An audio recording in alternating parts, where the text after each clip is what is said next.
Record. हाँ, तो start करते हैं। तो next topic is क्लोर alkali process. Next topic is what? क्लोर alkali process. क्लोर, that means CHLOR, क्लोर alkali process. First of all, to understand this process, we have to know what is alkali. What is alkali? What this word alkali means? This means those bases which are soluble in water are called क्या? alkali. यदि हम ये जानने वाले हैं कि क्लोर alkali process क्या है, तो सबसे पहले हमें एल्कली वर्ड का मतलब पता होना चाहिए। अभी इस चैप्टर में आपने पढ़ा कि एसिड क्या होता है, बेस क्या होता है, सॉल्ट्स क्या होते हैं। यदि हम बेस की बात करते हैं तो कुछ बेस ऐसे होते हैं जो वाटर के अंदर सॉल्यूबल होते हैं और कुछ इनसॉल्यूबल होते हैं। तो जो सॉल्यूबल बेस होता है उसको हम क्या बोलते हैं? उसको हम एल्कली बोलते हैं।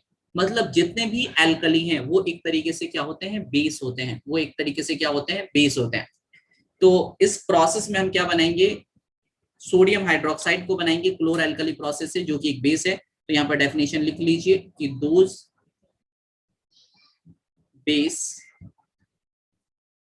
bases which are soluble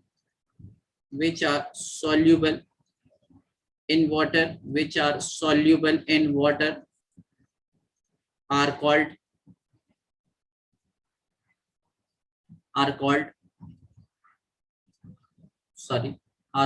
alkali. Are called what? alkali. Are called alkali. मतलब जो वाटर के अंदर ऐसे बेस जो वाटर के अंदर सॉल्यूबल हैं वो क्या कहलाएंगे? एल्कली कहलाएंगे। अच्छा, एक क्वेश्चन की मैं पूछता हूं आपसे, ऑल एल्कली आर बेस, क्या ये स्टेटमेंट ट्रू है?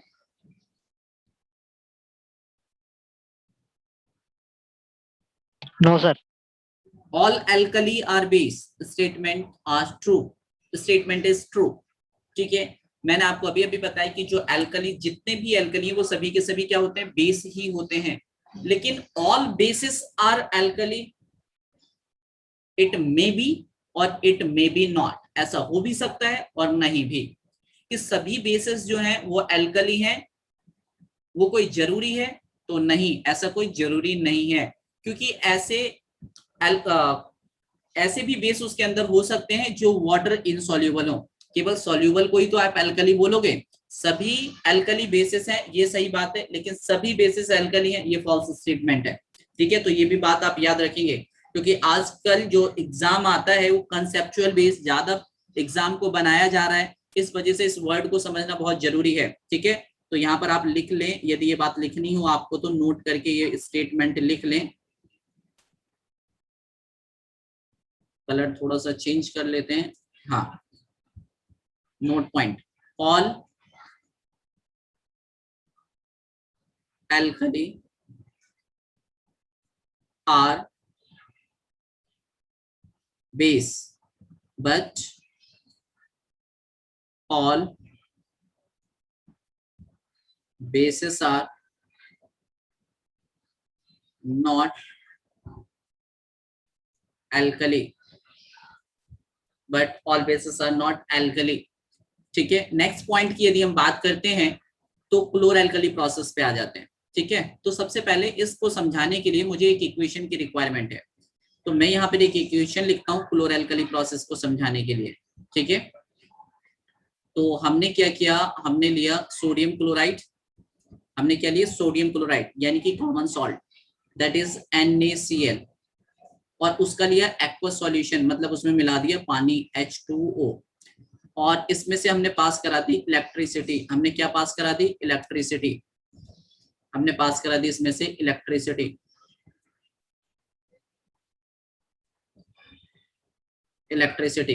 तो NaCl का हमने क्या लिया? हमने एक्वस सॉल्यूशन लिया, मतलब NaCl के अंदर हमने क्या मिलाया? वाटर मिलाया, और उसमें से हमने क्या पास करा दिया? इलेक्ट्रिसिटी। मैं कई बार आपको बोल चुका हूँ कि जब आपको ये पता ना हो कि प्रोडक्ट क्या बनेगा तो आप उसको क्या करिए? ब्रेक करिए पॉजिटिव और नेगेटिव आयंस में।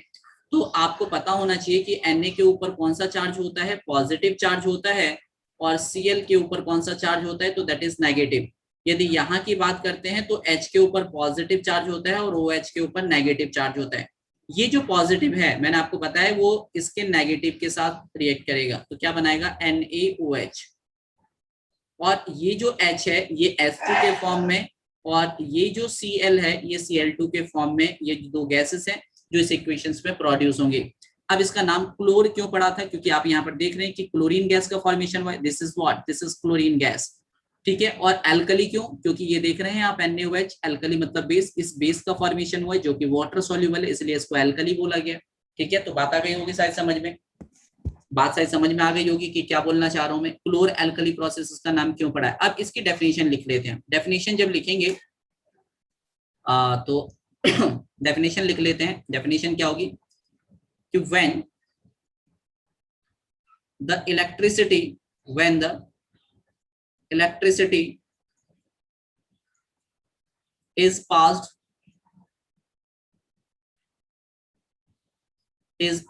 through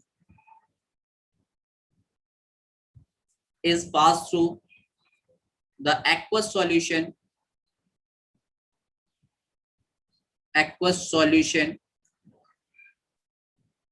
of sodium chloride, then it forms what? It forms sodium hydroxide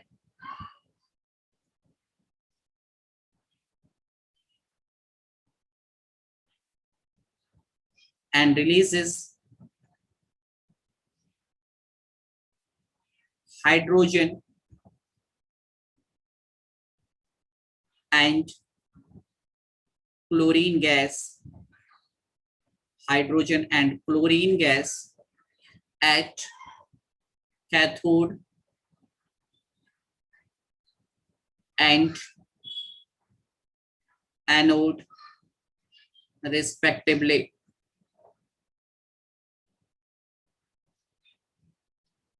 This process is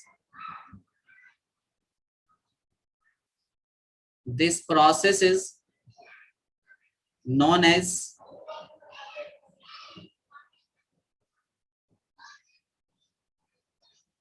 chlor-alkali process.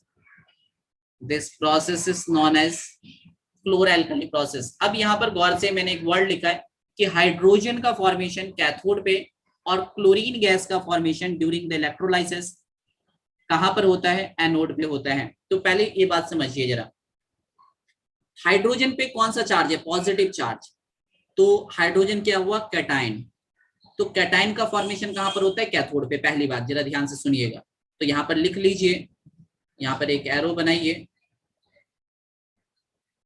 यहाँ पर भी एक एरो बनाइए। हाँ, तो हाइड्रोजन का फॉर्मेशन होता है कहां पर? कैथोड पे। और क्लोरीन का फॉर्मेशन कहां पर होता है भाई? तो क्लोरीन का फॉर्मेशन होता है एनोड पे, ठीक है। पहली बात देखिए, जब हम इलेक्ट्रोलाइसिस चैप्टर 3 में इलेक्ट्रोलाइसिस आएगा आपका, मतलब इलेक्ट्रोलाइसिस मतलब व्हाट? इलेक्ट्रो मतलब इलेक्ट्रिसिटी और लाइसिस मतलब ब्रेक डाउन। जब इलेक्ट्रिसिटी के प्रेजेंस में कोई भी चीज ब्रेक होती है मतलब डिकम्पोज होती है, जो आपने डिकम्पोजिशन रिएक्शन पढ़ा था, इलेक्ट्रिकल डिकम्पोजिशन, उसको इलेक्ट्रोलाइसिस ही बोलते थे। अब जब इलेक्ट्रोलाइसिस 3rd चैप्टर में आएगा तो वहां पर आप ये पढ़ेंगे कि दो चीजें होती हैं इलेक्ट्रोलाइसिस करने के लिए। एक इलेक्ट्रोड का मतलब दो रॉड होती है, एक कैथोड होती है और एक एनोड होती है, और एक इलेक्ट्रोलाइट्स यानी कि सॉल्ट सॉल्यूशन या फिर एसिडिक सॉल्यूशन, व्हाटएवर, जिसको आपको क्या करना है? डिकम्पोज करना है, ठीक है। क्या? सॉल्ट सॉल्यूशन जिसको आपको ब्रेक करना है, जैसे अपने यहाँ पर NaCl को ब्रेक करना था, ठीक है। तो NaCl यहाँ पर क्या हो गया? इलेक्ट्रोलाइट हो गया, और दो रोड हो गई, कैथोड और एनोड। तो मतलब वहां पर हम डिस्क्रिप्शन में पढ़ेंगे, अभी ज्यादा नहीं समझा सकता क्योंकि फिर हम टॉपिक से दूसरी तरफ डाइवर्ट हो जाएंगे, ठीक है।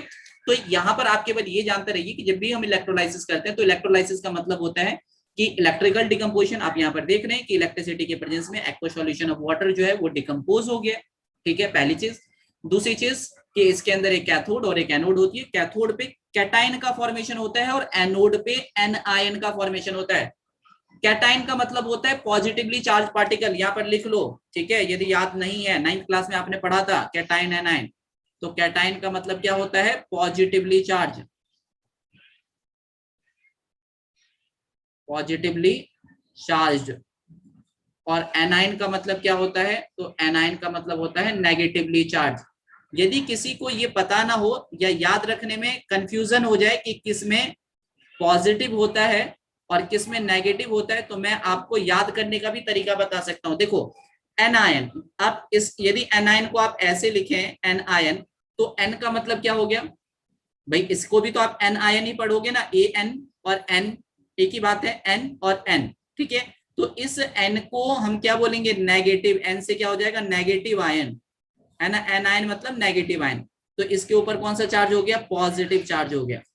और कैटाइन में कौन सा हो गया, कैट आयन, कैटाइन में कौन सा हो गया, देखो वैसे तो भाई जब नेगेटिव एनाइन में नेगेटिव होगा तो कैटाइन में पॉजिटिव होगा, लेकिन देखो यहाँ पर जब हम टी बनाते हैं, कैट में क्या होता है टी, तो टी जो होता है वो प्लस जैसा होता है, ठीक है। वैसे कई लोग ऐसे भी डाइवर्ट करके बनाते हैं, लेकिन कई लोग सीधा बना देते हैं ऐसे।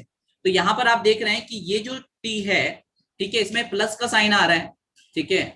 यहाँ पे, हाँ, यहाँ पर जो ये टी है, ये जो टी बनाया है हमने एक छोटा सा, यहाँ पर ये देख रहे हैं कि ये जो टी है, ठीक है, ये क्या है, ये प्लस का साइन है। ये टी जो है ये किसका साइन है, प्लस का साइन है, ठीक है, दिख रहा है आपको ये प्लस का साइन।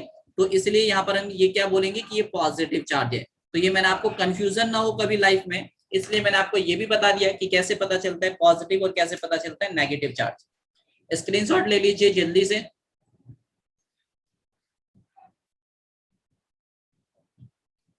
और मिलते हैं अगले एपिसोड में, ठीक है।